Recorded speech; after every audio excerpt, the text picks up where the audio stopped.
E io l'ho presa perché è assurda, a partire dal design che le permette di essere waterproof 30 metri senza custodia esterna, IPCX, impact resistant, vari sensori di cui dopo parliamo e una luce per fare le riprese in notturna. E cominciamo proprio dalle riprese in notturna. Qua per te Olympus diventa veramente difficile, anche perché ti ho messa di fianco a due mostri sacri della resa low light come la Sony FDR X3000 e la Insta360 lente Leica sensore da 1 pollice. Insomma, posso capire che tu faccia fatica, ma la Olympus ha come si dice, col nasso nella manica, un asso nella manica che adesso accendiamo. Ed eccolo qua l'asso nella manica dell'Olympus che io sappia è l'unica camera con una luce LED incorporata. È chiaro che la resa low light comunque del sensore dell'Olympus messo a confronto con la Sony FDR X3000 che io vedo sul mio monitorino portatile fa un po' più fatica, no? Per vedere lo schermo qua, ma sì. E anche la Insta360, la lente Leica sensore da 1 pollice, è chiaro che la loro resa superiore, però loro stanno godendo della luce della Olympus. E con una luce così, che fra l'altro si può regolare su 2 livelli, si possono fare delle riprese, cioè hai una camera anche con LED e puoi fare delle riprese particolari, tipo facciamo finta che sia una casa infestata. Cioè io posso camminare così e dire, oh, cosa c'è qua? Adesso potrei dire evoco gli spiriti di questo posto, del pianerottolo, se ci sono, quelli buoni ovviamente, non voglio gli spiriti, quelli antipatici, dateci un piccolo segno e noi vi salutiamo da parte di tutti gli iscritti al canale che da questo punto in poi saranno spiritati e quindi non potranno neanche più disiscriversi. Adesso aumento la luce. Oh, così fa un po' meno senso. Nel senso che così posso andare in giro, si vede piuttosto bene. La Olympus sì, non sta venendo neanche male. La Olympus sembra ancora un po' una ripresa del terrore, vero? Mentre la Sony è una ripresa full day. Torniamo in una ripresa un po' più strana, un po' più misteriosa. Cosa c'è qua? C'è qualcuno? Perché comunque anche se è una casa recente, qualcuno che ha abitato qua e che ora non c'è più e che passava le sere a recuperare i suoi oggetti per la moglie o per la figlia, c'è ancora. Io di solito faccio dei pre-test prima di registrare i video e la stabilizzazione delle vibrazioni mi aveva convinto un po'. Poi in realtà ha funzionato. Iniziamo a vedere come si comporta con la stabilizzazione di un video ripreso mentre corro. Ok, sono dritto, sì. Ho impostato l'esposizione perché non mi facesse troppo scuro, perché se prende troppo cielo mi scurisce, quindi se il cielo è un po' bruciato è una scelta, anche se con 10 bit di iPhone, incredibile, sta registrando, vabbè, si era fermato il mio live preview, vediamo. Quindi adesso cosa faccio? Ho messo un GoPro Chesty e mi fa un po' la panza, ma sappiate che è un difetto noto del GoPro Chesty che fa la panza alla gente. Quindi adesso monterò, c'è l'aggancio rapido Ulanzi, quello magnetico, e voglio provare la Olympus TG Tracker, la Sony, non la 1000 ma la XDR 3000, quindi quella che ha la stabilizzazione anche ottica, non ce l'ha nessuna action cam se non che lei, osannata da tutti, vediamo, per avere dei riferimenti. E no, non la action, voglio provare la GoPro, che GoPro c'ho? Seguimi.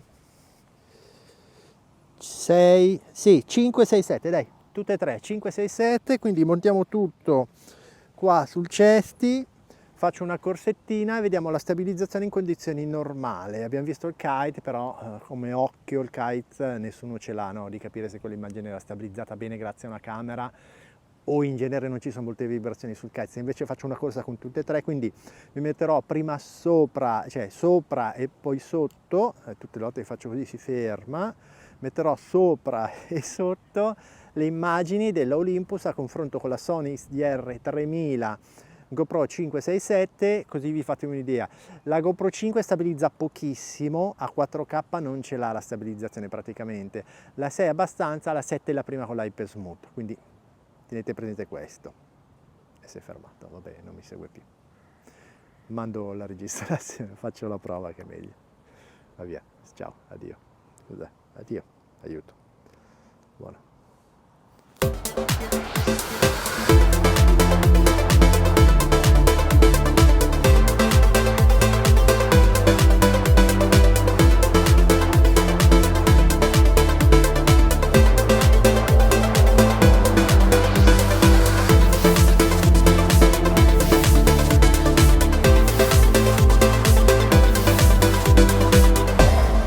Solo per dire, non so se si vede se sto registrando, che allora il Cesti GoPro non è certo, non è il miglior Cesti che puoi comprare. Il migliore è un cinese, l'ho recensito sul mio canale, un po' più grossino ed è molto più stabile. Guarda le prove fatte sulle Super Motard, lì le riprese sono venute bene. Col GoPro Cesti ballava tutto e addirittura il peso, la camera, vedi che tende un po' a far sto mestiere al Cesti, quindi là le riprese sono venute del serbatoio, invece con quello cinese che costa meno, sta su, tiene meglio. Questo per dire che io ho fatto una prima parte in cui correvo e non lo tenevo, no? Però vedi il mestiere che fa. Dove sei? Qua. No, non vedi un tubo. Ok, dicevo, la prima parte correvo e vedi il mestiere che fa, che balla. Adesso non so quanto mi sta seguendo bene, però dovrebbe, ecco. Questo balla parecchio, ok? Allora, siccome ballava così, la seconda parte l'ho tenuto così, quindi le vibrazioni erano un po' meno. A parte che secondo me questo genere di vibrazioni fanno un po' fatica quasi tutte le camere, forse le ultime Insta360 One RS o GoPro 11, ma insomma per questa non me l'aspettavo in realtà che ce la facesse. Diffidate di chi come me prima fa solo quella prova lì correndo, perché se quel giorno mi ballava di più la mano sembra che l'action cam non stabilizza. L'unica certezza è la prova strumentale che è sempre alla stessa velocità, in modo che guardate anche vari video miei con vari action cam e le potete confrontare. E la Olympus 1,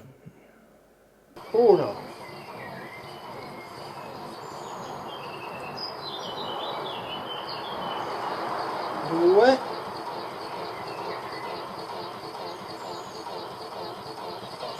3,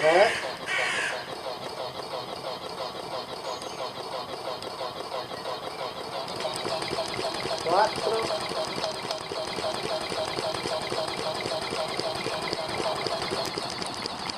5.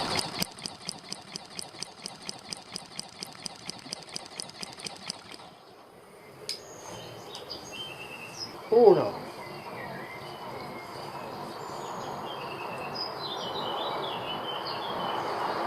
2,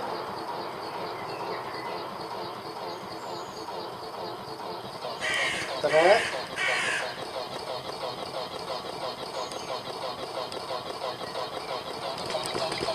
4,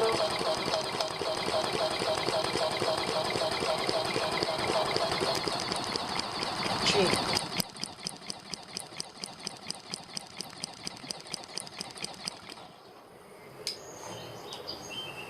1,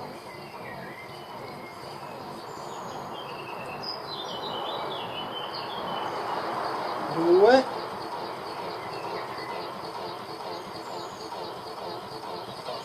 3,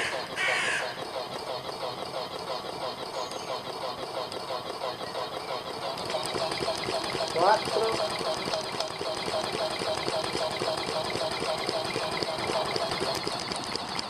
5.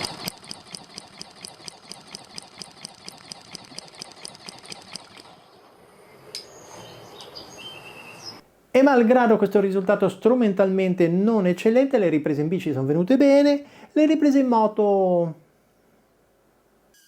E vediamo come rende andando in bicicletta questa Olympus TG Tracker e poi la confronteremo come riferimento assoluto con la Insta360 col sensore da 1 pollice, tanta roba, e poi con Action Cam più abbordabile tipo la Xiaomi Mijia, la C4K era fantastica, vediamo se la Mijia Xiaomi regge, e la KW50 Lite che promette benissimo. Insomma, iniziamo questo confronto in questo scenario post-apocalittico che ci ha lasciato la notte del 25 luglio, guardate che casino che ha fatto questo tifone tornado, veramente alberi distrutti completamente.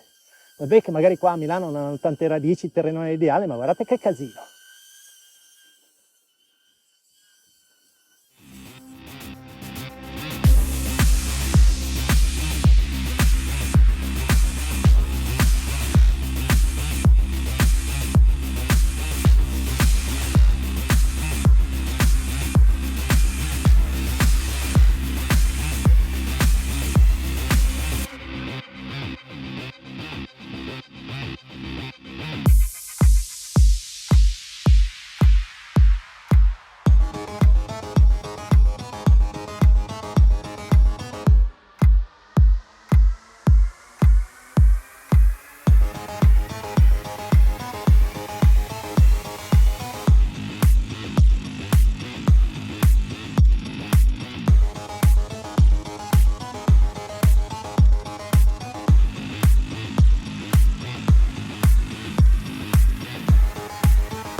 L'Olympus, e qua nel sacchettino per non rovinarla, in realtà all'inizio non mi aveva convinto tanto proprio per le vibrazioni, quindi con questa prova in moto voglio di nuovo metterla in difficoltà e vedere, perché nelle ultime prove non è andata così male, no?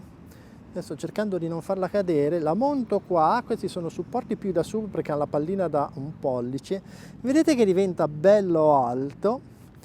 E io a questo punto, con il supportino magnetico, quasi magnetico dell'Ulanzi perché è la seconda serie, la prima era solo magnetica ma faceva un po' paura a tutti, quindi questa è clic, quasi meccanica, magari non così alta. Adesso trovo una posizione che potrebbe essere questa, io posso accendere l'Olympus e vedere come viene l'inquadratura, guarda che bello. No, e posso dire, me la metto a posto come mi piace. E qua tutto questo affare qua, questo supporto con le palline da 1 pollice, insomma col bicilindrico, vibra tanto. Facciamo il confronto, mi interessa molto il confronto con le Sony, la SV1000 ma la XDR 3000, soprattutto perché è osannata da tutti per questa stabilizzazione ottica. Vediamo con le vibrazioni qua, che ce ne saranno un po'. Ciao collega, passate una moto, e vediamo se sarà tanto meglio dell'Olympus. Appunto l'Olympus finora con le vibrazioni non mi ha convinto tanto, ma vediamo come va a finire. Tutte le volte che faccio così lo stabilizzatore smette di seguirmi, è vero? Non mi segue più. Va bene, cominciamo.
con le scene fatte sul kitesurf è chiaro che sembra tutto bello, ma adesso andiamo a vedere come si vede veramente come dettagli questa action camera, che come design è veramente figo, vero? Indistruttibile, GPS, wifi, barometro, un sacco di funzionalità, ma si vede bene? Quindi adesso, per avere un riferimento, la Sony, la X1000, non la 3000, dopo vediamo anche la 3000, e la DJI Action, la quale in tutte le prove che ho fatto secondo me ha l'equilibrio migliore in generale, e come immagine è un po' saturo ma dà dei bei colori, quindi vediamo il riferimento con i bei colori rispetto a cosa? A quei palazzi là, così adesso seguite me, mi vedete, e questo è un iPhone bilanciato, quindi fatevi l'occhio su come si vedono quei palazzi là in fondo.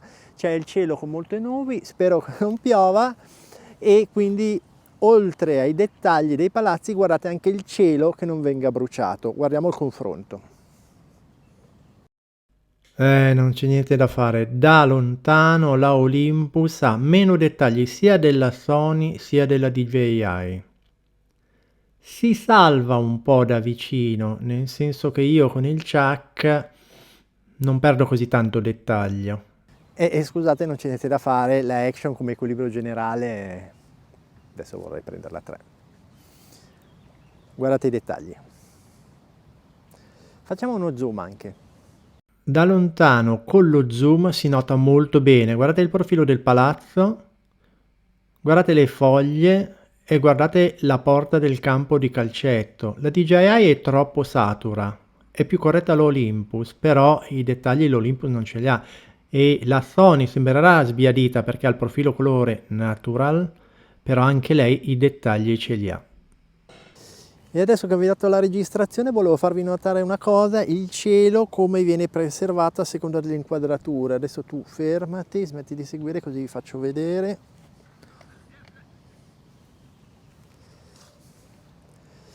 Ecco, vedete che la Olympus ha abbastanza cielo, cioè ce n'è tanto e sembra un po' bruciato. La Sony, lo devo far vedere da qua, dal braccialetto, che ne ha, è più esposta sull'erba, quindi forse è più corretto che sia un po' bruciato il cielo. La DJI Osmo Action, come dicevo prima, pur avendo molto spazio occupato dall'erba, questa parte qua, il cielo è comunque ben preservato. Allora, ho pensato di farvi vedere anche l'incarnato, il mio incarnato in questo caso. Per controllare l'inquadratura l'unico modo che ho è usare il mio iPhone che mi sta riprendendo, e con lo schermino remoto, non so quanto si vede, di qua, forse di qua, segui, sono qua, qua mi segui, sì, ok. Qua c'è lo schermino, forse se metto qua si vede un po' di più, c'è lo comunque dovreste vederlo, c'è lo schermino in cui io posso vedere cosa sto registrando. Boh, chissà, forse era scuro, comunque fidatevi, qua c'ho l'altro iPhone che mi fa vedere, perché in questo modo io vedo se qua sono le inquadrature dell'Olympus, perché questo schermino, che è molto figo, a me piace perché così è compatta e così viene, però come fanno le Sony dovrebbe essere, non come rottable, tiltable, insomma se si potesse girare in modalità selfie sarebbe più comodo, quindi non dovrei fare sta roba. Mentre per la Sony 1000 io ho, di qua che vedete, ho il telecomando, ecco, che mi fa vedere cosa riprendo, e sulla DJI Action ovviamente ho lo schermino frontale, quindi io adesso sono giusto, sì, metto qua così vediamo l'incarnato. Ovviamente l'iPhone è un po' dal basso verso l'alto, quindi lui mi dovrebbe fare più scuro, quindi io mi allontano e mi abbasso. Dovrei comunque esserci, sì, in tutte le riprese, di quelle che riesco a controllare. Faccio anche un po' di quadricipiti, giusto? Come si chiamano quelli davanti, i muscoli delle gambe. Guardate l'incarnato. Abbiamo visto che la DJI Osmo Action è quella con l'equilibrio migliore in genere dei colori. In questo caso stiamo confrontando la Olympus. Mi aspetto la DJI che abbia una buona resa del mio incarnato, le mie gambe stanno per cedere, l'iPhone è bilanciato quindi dovrebbe essere giusto, cioè vi dovrebbe servire da riferimento. La Sony penso sia abbastanza giusto, voglio vedere se ha deviazioni, la Olympus mi fa un po' paura. Com'è venuto? Una delle cose che mi aveva dato fastidio all'inizio della Olympus era la distorsione prospettica. vale a dire la deformazione delle geometrie dell'immagine dovute alla lente grandangolo.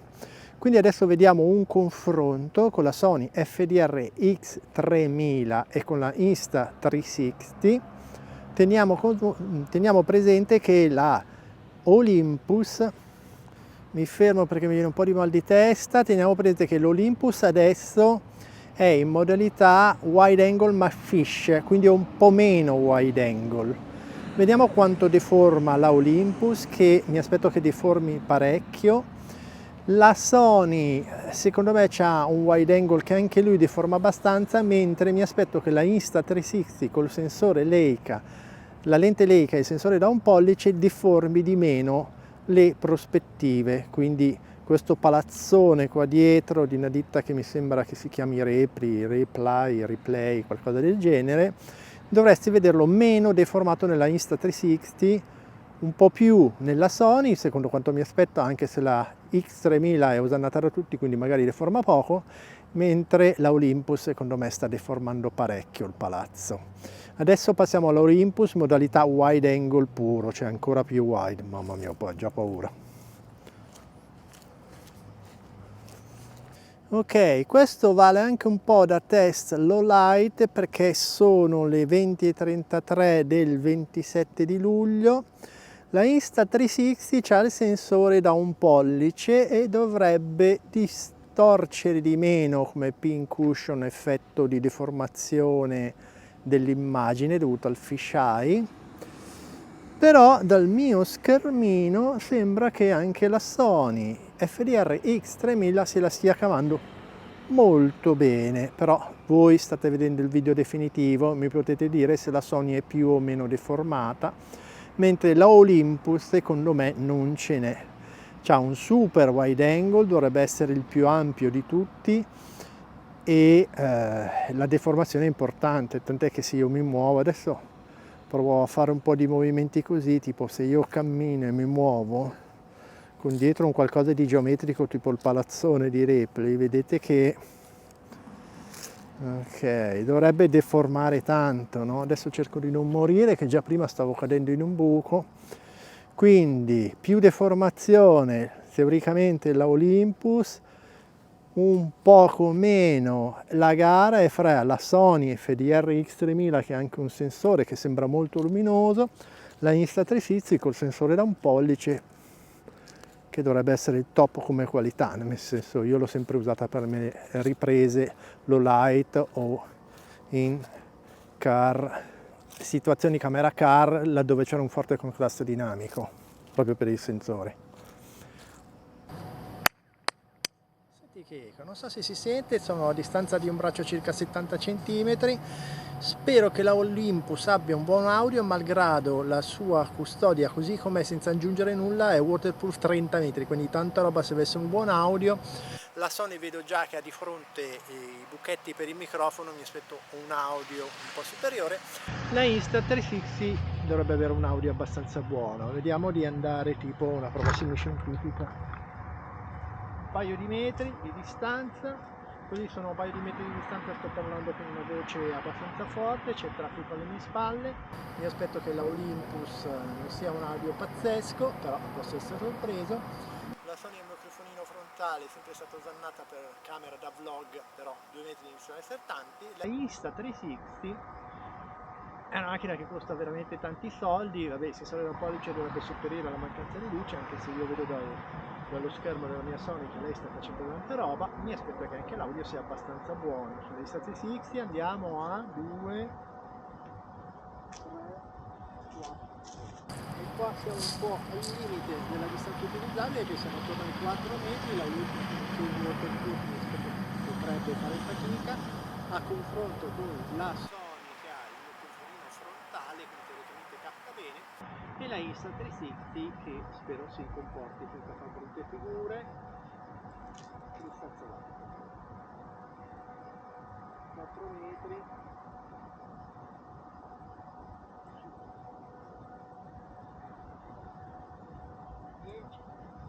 circa 10 metri, ciao, non so se mi vedete, sono da 10 metri, la Sony spero che a 10 metri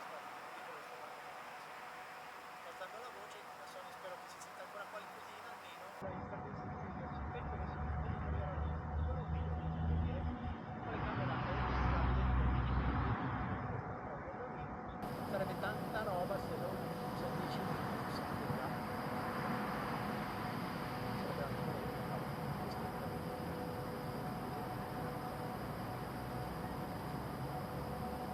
E avendo i sensori registra i dati dei sensori e molti vorrebbero comprarla, penso, proprio per questa cosa, per poi realizzare un video da far vedere agli amici in cui si vede la mappa, si vede l'elevazione se andavo in bici, salivo o scendevo velocemente, oppure se andavo sott'acqua, quanto ero in profondità, la temperatura dell'acqua. Insomma, rende il video più dinamico. Ma c'è un però, dalla mia esperienza non esiste un'app per Windows, non esiste un'app per Mac che renderebbe le cose più veloci, soprattutto con grossi mole di dati, comunque i PC sono superiori a smartphone e tablet, e su iOS ugualmente l'app per acquisire i dati io non l'ho vista. Non sono riuscito a trovarla. Su Android siamo più fortunati, abbiamo sia l'app per i video per i dati, e quindi combinando queste due cose richiede un paio di passaggi. Non hanno fatto una singola app, non chiedetemi perché, però si ottiene il risultato ed è molto interessante. Quindi il giudizio finale la consiglio per alcune categorie di utenti, per esempio quelle che vogliono fare le riprese nelle case infestate o che vogliono avere alcuni dati, anche se la Garmin Virb Ultra c'è anche. Almeno io sono riuscito a utilizzare il dato dell'inclinometro in moto per vedere quanto piegava in moto. Qua non sono riuscito, magari pecca mia, perché lei in effetti quello ce l'ha, l'inclinometro. Va bene, vi saluto, vi ringrazio, spero che questo video vi sia piaciuto. A me la cosa che è piaciuta di più è il LED frontale, comunque una camera con una buona resa cromatica, pochi dettagli, l'audio fa abbastanza schifo, la risoluzione è abbastanza buona. Waterproof 30 metri così com'è, con la luce che sott'acqua può essere utile. La comprerete? Mi stavo per spegnere tutto, no, ma c'è una cosa fighissima invece, vero? Basta fare beep beep. C'è una cosa fighissima che è il menu. Io non ho mai visto un action cam come un menu così figo, non touch. E guardate come immediato, è chiarissimo, facilissimo da usare, vai avanti e indietro, scegli, ok, scegli la voce e modifichi, ok, vado avanti. Cioè, è veramente una gioia. Secondo me tutte le action cam dovrebbero essere fatte così, con questo menu, che fra l'altro è diviso in due parti, e invece sulla parte ok ho delle impostazioni più generali, però è veramente di una facilità da usare, no? Rec Quick che appena schiacci Rec parte si accende, registrazione dei dati, lo schermo alla luminosità, si spegne lo schermo oppure lo tiene, il power off, la lampada si è accesa mentre registro, volume, la registrazione del barometro, wifi e la ripresa, come si chiama? Time lapse, ok, SD exit, cioè è veramente un menu facilissimo da usare, bellissimo. Qua scelgo la modalità, quindi un plauso, ed è molto meglio dei menu touch che delle volte. No, ti faccio vedere il menu touch dell'Insta360. Cioè, c'è sto schermino qua minuscolo, no? Con tutti i dati sotto, e secondo me è meno intuitivo, perché poi delle volte non prende neanche tanto bene, no? Le impostazioni, e tu non riesci a giostrarlo bene. Ma la peggiore in assoluto è la GoPro.